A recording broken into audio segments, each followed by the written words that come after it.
자동차의 타이어는 차가 달릴 때 도로에 닿으며 생기는 충격을 흡수하는 완충 역할을 해 차체가 손상되는 것을 방지하며 승차감을 좋게 합니다. 인간의 발바닥 또한 충격 흡수뿐 아니라 펌핑 작용을 통해 혈액순환, 추진력 발휘, 각종 신체 장기와 신경을 연결하는 등 다양한 역할을 합니다. 맨발 걷기 어떻게 하면 효과가 있을까요? 맨발로 걷도록 설계된 발바닥. 걸으면 건강에 좋고 병도 낫는다고 하니 나도 열심히 걸어볼까? 맨발로 걸을까? 신발을 신고 걸을까? 신발에 깔창을 깔고 걸을까? 깔창 없이 걸을까? 등으로 고민하는 분들이 꼭 알아둬야 할 정보가 있습니다. 언제부터인가 깔창은 제2의 신발이라고 불릴 만큼 신발 못지않게 중요하게 여겨지면서 지금은 대부분의 스포츠화와 값비싼 신발에 부착되어 있습니다. 깔창은 종류가 다양해 바닥이 밋밋한 것도 있고 발바닥 아치를 떠받칠 수 있는 모양으로 만들어진 깔창도 있습니다. 더욱이 요즘은 깔창이 필요 없는 운동화, 슬리퍼, 샌들조차 깔창이 달린 형태로 제작되어 있습니다.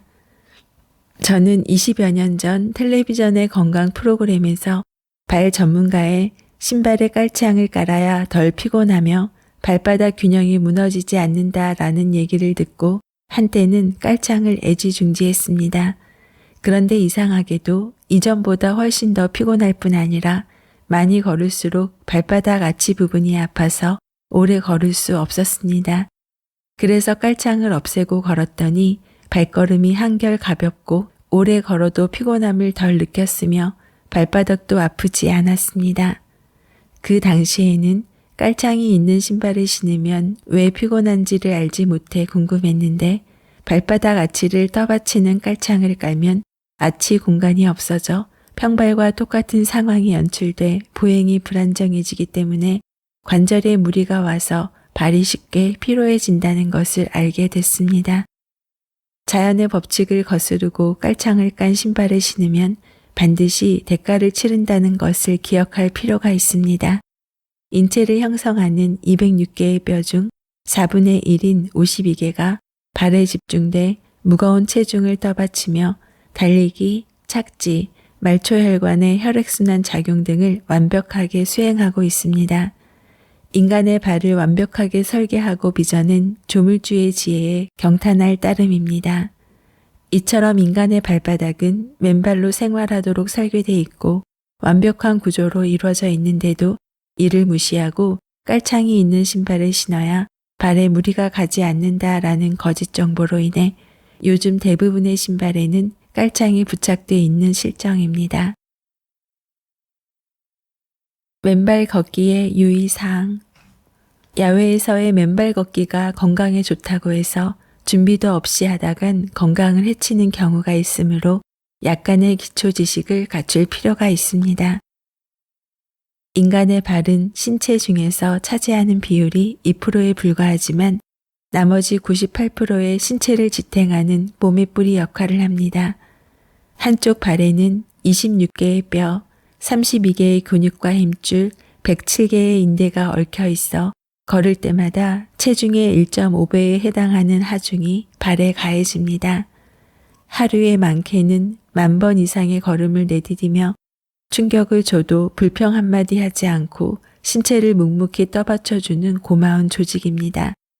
또한 심장과 가장 멀리 떨어져 있으면서도 발까지 내려온 혈액을 다시 올려보내는 제2의 심장 역할을 하기도 합니다. 하지만 교통수단의 발달로 많이 걷지 않아 발의 근육이 줄어들고 외적 아름다움만 추구하느라 발에 맞지 않은 신발을 신는 탓에 발 건강에 적신호가 켜졌습니다.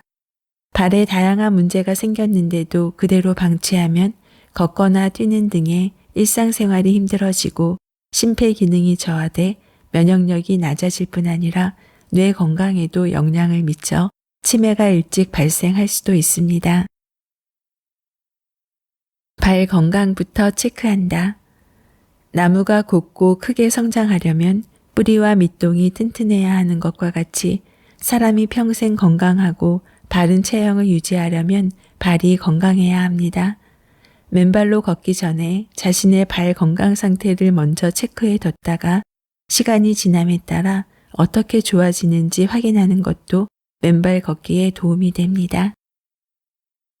팔자 걸음부터 고친다. 걸어갈 때 발이 안쪽으로 향하는 안짱 걸음은 허벅지 뼈나 정강이 뼈가 안쪽으로 뒤틀려 생기는 경우가 많습니다. 기저귀 때문에 생긴 어린이의 안짱 걸음은 성장하면서 대부분 저절로 호전되지만 10%가량은 그대로 지속됩니다. 성인의 경우 고관절이 앞으로 뒤틀어져 오래 걸을 때 아킬레스건을 충분히 쓰지 못하게 되고 발목과 무릎 관절에 통증이 자주 발생합니다. 한편 팔자 걸음은 걸을 때의 발의 각도가 바깥쪽으로 15도 이상 벌어진 상태로 허리를 뒤로 젖히면서 걷게 함으로써 척추관이 좁아지고 척추후 관절에 염증을 일으키며 골반이 틀어집니다. 팔자 걸음의 원인 중 70%는 양반다리로 앉는 생활습관 때문에 발생하고 30%는 복부 비만이 심하거나 허벅지 안쪽에 살이 많은 경우에 발생합니다. 집을 지을 때 기초가 평평하지 않으면 집이 한쪽으로 기우는 것처럼 안짱 걸음과 팔자 걸음은 몸 전체를 틀어지게 합니다. 11자와 비슷하게 똑바로 걷는 습관을 가져야 맨발 걷기를 즐겁게 오랫동안 할 수 있습니다. 팔자 걸음과 안짱 걸음을 고치려면 운동장이나 모래사장에 직선으로 줄을 긋고 그 줄을 따라 똑바로 걷는 연습을 추천합니다. 처음에는 발목을 비롯해 다리 전체가 아프기도 하지만 건물이 똑바로 서기 위해서는 기초가 수평이 돼야 하듯이 사람도 똑바로 걸어야 맨발 걷기를 오래 할 수 있다는 점을 염두에 두고 꾸준히 연습해서 교정하시기 바랍니다. 몸 상태를 미리 기록해둔다. 땀과의 접촉 효과를 확인하기 위해서는 미리 몸 상태를 체크해 두는 것이 좋습니다. 체중, 허리둘레, 손톱의 반달 모양, 발 뒤꿈치 갈라짐, 피부 건조 상태 등의 변화는 물론 아픈 곳의 상태를 일기 형태로 기록해 둡니다. 그리고 혈액 검사를 해서 혈당, 당화 혈색소, 콜레스테롤, 단백뇨 배출, 간 기능 등의 수치를 기록해 뒀다가 1개월 단위로 체크해 보는 것입니다. 자신의 건강 상태가 어떻게 좋아지고 있는지를 확인하면 꾸준히 하고 싶은 마음이 생깁니다. 파상풍 예방 주사를 맞는다. 맨발 걷기 운동이 건강에 좋다고 딱딱한 운동장을 맨발로 걷다가 가시에 찔려 곱는 바람에 중단한 사람도 의외로 많습니다. 예방이 치료보다 100배는 낫다라는 말이 있습니다. 맨발 걷기는 신발을 신지 않고 맨 땅을 걷는 운동이므로 주변에 뾰족한 물건 등이 없는지 항상 살펴봐야 합니다.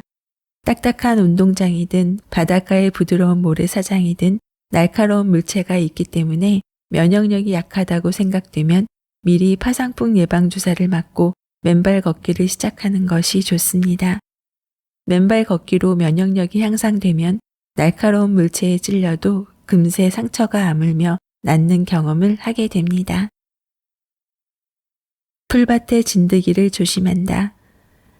반려견이 잔디밭이나 풀밭에서 뒹굴면 진드기가 달라붙기도 하는데 사람에게도 달라붙으므로 조심해야 합니다. 면역력이 약한 사람이 진드기에게 물리면 감염되는 찌찌가 무시병은 40도가 넘는 고열과 함께 오한, 발진 등을 동반합니다. 뚜렷한 치료약이 없기 때문에 감염자의 18% 정도가 목숨을 잃기도 하므로 야외의 풀밭에 앉거나 눕고 싶을 때는 땅과 접촉할 수 있는 어싱 매트를 활용하는 것이 좋습니다. 시작하는 시점도 중요하다. 겨울철에 맨발 걷기를 하면 몸이 후끈후끈해지며 체온이 올라 추위를 모르게 돼 건강에 좋습니다. 그래서 저는 주변 사람에게 새해가 시작되는 1월 1일을 기점으로 시작할 것을 권합니다. 그러나 땅바닥이 차가운데 어떻게 하느냐라고 손사래를 치며 질에 겁을 먹는 분들이 많습니다. 이러한 분들은 날씨가 따뜻해지는 봄철에 시작하는 것도 좋은 방법이 될 것입니다. 되도록 바닷가가 좋다. 처음으로 맨발 걷기를 할 때는 되도록 바닷가가 좋다라고 권하는데 그만한 이유가 있습니다. 공기가 맑은 바닷가는 도시의 공원에 비해 음이온이 더 많고 소금이 녹아 있어 맨 땅보다 전기가 수백 배나 잘 통하므로 바닷가의 모래찜질, 모래성 쌓기, 수영 등을 즐기면서 어싱을 하는 것이 좋습니다. 바닷가에서는 발이 푹푹 빠지는 모래사장을 밟기 때문에 땅에 닿지 않는 발바닥의 아치 부분에도 자극을 줘 딱딱한 땅을 밟는 것보다 지압 효과가 훨씬 큽니다. 더욱이 평지보다 칼로리 소모가 많이 되므로 다이어트 효과도 땅에 비해 2배 이상 나타납니다. 찰랑거리는 바닷물을 밟으며 맨발 걷기를 꾸준히 하면 발가락 사이의 무좀은 물론이고 엄지발톱 밑에 무좀까지 없어지는 경험을 하게 됩니다. 맨발 걷기가 끝나면 찬물로 씻는다.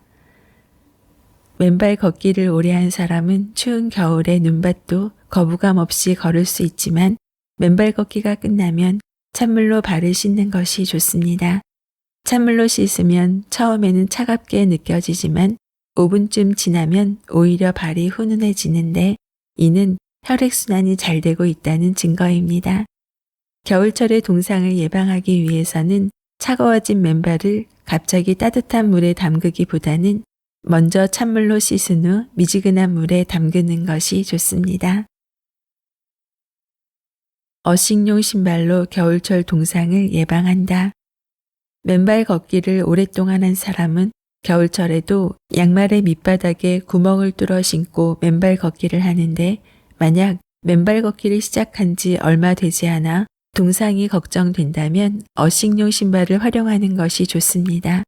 어싱용 신발은 땅과의 접촉이 가능하므로 전기가 잘 통하는 구리봉을 신발 바닥에 박아 만든 제품으로 동상이 염려되는 겨울철의 안성맞춤입니다. 하지만 발바닥 지압 효과는 맨발과는 비교되지 않을 정도로 매우 적습니다. 충분한 양의 물을 마신다. 노인이 되면 갈증 센서가 제대로 작동되지 않기 때문에 하루 종일 물을 마시지 않아도 목이 마르지 않습니다. 노인이 아닌데도 걷기 운동 전에 물을 마시면 좋지 않다라고 생각해 물을 마시지 않고 갈증을 참는 사람이 많은데 이는 매우 위험한 행위입니다. 걷기 시작하면 활발한 신진대사로 체온이 높아지고 에너지 소모가 많아지며 수분 증발로 혈액량이 줄어듭니다. 혈액량이 줄어들면 혈액의 점도가 높아져 고혈압과 뇌졸중으로 이어지므로 탈수를 예방하기 위해서는 충분한 양의 물과 적당량의 소금을 섭취해야 합니다. 혈액은 0.9%의 나트륨이 유지돼야 폐혈증이 발생되지 않으므로 소금기가 없는 맹물을 마시면 0.9%의 나트륨을 유지하기 위해 섭취한 물을 금세 배출시켜 버리므로 화장실 출입을 자주 하게 됩니다. 맨발 걷기를 할 때는 갈증이 나타나기 전에 수시로 조금씩 마시는 것이 지혜로운 방법입니다. 약간의 죽염을 탄 물을 마시면서 걸으면 피로감 없이 즐겁게 걸을 수 있습니다. 맨발 걷기의 목표는 땅과의 접촉이다. 맨발 걷기가 건강에 좋다는 말을 듣고 첫날부터 촉촉한 땅을 2-3시간 동안 걷다가 허리와 무릎에 통증이 생겨 포기하는 경우도 있습니다. 맨발 걷기의 목표는 신발과 양말을 벗고 촉촉한 땅과 접촉하는 것이므로 첫 2-3일은 30분, 4일째는 1시간, 일주일 후에는 1시간 30분 등과 같은 방법으로 점차 시간을 늘려가는 것이 좋습니다. 해수욕장의 부드러운 모래사장이라도 첫날부터 욕심을 내서 많이 걸어서는 안 됩니다. 평소 무릎이 아프거나 허리 통증 때문에 오래 걸을 수 없는 사람은 캠핑 의자나 또는 간이 의자에 앉아 맨발로 땅, 잔디, 모래사장 등을 밟고 있거나 바닷물에 발을 담그기만 해도 되므로 굳이 많이 걸을 필요는 없습니다. 오랜 시간 동안 많이 걷는 것이 중요한 것이 아니라 땅과의 접촉 시간이 중요하다는 것을 기억하시기 바랍니다. 안녕하세요. 미소영입니다. 오늘은 맨발로 걸으면 기적이 일어난다 2번째 영상으로 어떻게 하면 맨발 걷기가 효과 있을지 유의사항을 소개합니다. 저는 맨발 걷기를 할 때 가장 걱정했던 것이 상처였는데요. 저자도 발 건강이 중요하므로 몸 상태를 먼저 기록하고 상처가 날 수 있으므로 파상풍 예방 주사를 먼저 맞으라고 조언합니다. 맨발 걷기로 면역력이 향상되면 날카로운 물체에 찔려도 금세 상처가 아물며 낫는 경험을 하게 된다고 하네요. 역시 맨발로 걷는 부분은 상처가 날 수 있음을 인지하고 있어야 합니다. 최근에는 맨발로 걸을 수 있는 환경이 만들어진 곳도 있다고 하는데 집 가까이에서 찾아보면 좋을 것 같습니다. 맨발 걷기의 목표는 땅과의 접촉이라고 합니다. 오랜 시간 동안 걷는 것이 중요한 것이 아니라 땅과의 접촉 시간이 중요하다고요. 가까운 산이나 바다, 공원 가실 때 간이 의자를 준비하시거나 벤치에 앉아 맨발로 땅을 딛고 있는 것도 효과가 있다고 하니 만약 맨발 걷기 환경이 안 된다고 하면 흙이 있는 곳이라면 벤치에 양말을 벗고 앉아 책을 읽는 것은 어떨까 생각해 봅니다. 이 책의 차례는 맨발의 기적, 맨발의 효과, 맨발에 열광하는 사람들, 24시간 땅과 접촉해야 하는 이유, 땅과 접촉하는 방법, 맨발 걷기의 다양한 반응, 발바닥에 숨어있는 비밀, 그리고 부록으로 자유전자와 음이온, 생로병사의 열쇠 활성산소, 맨발 걷기와 어싱에 관한 궁금증 Q&A, 맨발로 걷기 좋은 해수욕장이 있습니다. 맨발로 걷기 좋은 전국의 해수욕장 리스트를 보고 있으니 문득 바닷가 모래사장이 있는 곳으로 떠나고 싶다는 마음이 들었습니다. 맨발 걷기로 최대 효과를 올리려면 가공식품과 산성식품을 피하고 물을 많이 마셔야 하는데요. 특히 물을 마실 때는 정수기 물이 아닌 생수에 약간의 천일염이나 죽염을 자신의 입맛에 맞게 타서 마셔야 목으로 술술 넘어간다고 합니다. 인체는 물이 부족하면 노화가 빠른 속도로 진행돼 온갖 질병이 발생한다고 합니다. 꼭 맨발 걷기를 하지 않더라도 평소에 오래 걸을 때 소금물을 챙겨보세요. 맨발로 걷기에 등장하는 자유전자와 음이온, 마이너스 전자라는 단어가 자주 나오는데요. 다음 영상은 음이온과 마이너스 전자의 역할과 효과를 정리해서 올려드릴게요.